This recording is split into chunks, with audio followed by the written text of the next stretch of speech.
मामा आला ट्रॅक्टर घेऊन. तर एवढा मोठा लाकडाचा ओढका आहे आणि त्याच्या खाली साप गेलेला. अशी मुश्किल येतात. एकट्या लेडीजने करायचं काम नव्हे हे, त्यासाठी सहकार्य करायला पाहिजे. कधी कधी लोक सहकार्य सुद्धा करायला येत नाहीत, पण यांनी आले त्यामुळे ह्याचा आभार. तर इथं साप गेलाय, इथं बघू शकता. हा साप इथं आहे आणि एवढीशी त्याची जागा स्किन आहे. तर त्याचा एवढासा बॉडीचा पार्ट जरी बघितला तरी ओळखता यायला पाहिजे. तुम्ही ओळखू शकता का? कमेंट करून नक्की सांगा. तर आता आपण ह्याला काढूया. फार मोठा साप आहे. आता तो बाहेर येईल आपोआप आणि तुम्हाला कळेल की कोणता साप आहे.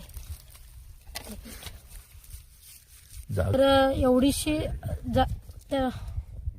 तो जागा इकडून कसा बसलाय बघू शकता, छोट्याशा जागेत. बघा स्वतःहून आपोआप कसा आला बघा. हे बघा नागा मित्रांनो कसा पकडलाय तुम्ही बघू शकता. त्यांना दिसला.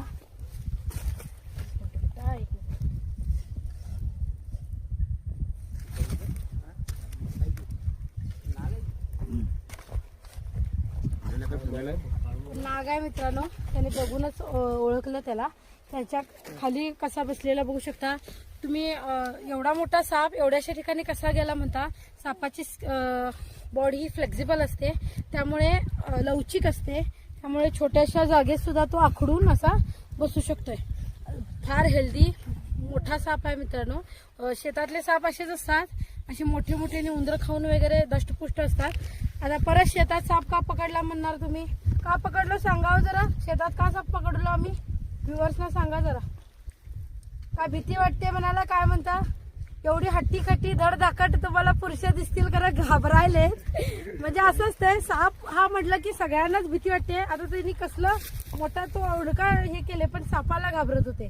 त्यामुळे भीतीपोटी लोकांच्या भीतीपोटी साप शेतात सुद्धा पकडावे लागतात, नाहीतर मग लोक घाबरून मारतात. त्यांनी मारलेली चांगली गोष्ट आहे, पण कित्येक ठिकाणी मारले जातात साप. मग त्याच्यापेक्षा आम्ही पकडून त्याला सुरक्षित ठिकाणी ठेवतो. तर या एवढ्या एरियात एक डझनभर तरी साप पकडले असणार आम्ही. एखादा साप पकडून काही त्याच्यावर तोडगा निघत नाही. साप राहणार कुठं, शेतातच साप राहतात. आणि एक साप पकडून नेलो तर दुसरा साप येणार नाही असं आम्ही म्हणू शकत नाही. बघा पळा पळा असा आतमध्ये गेला साप.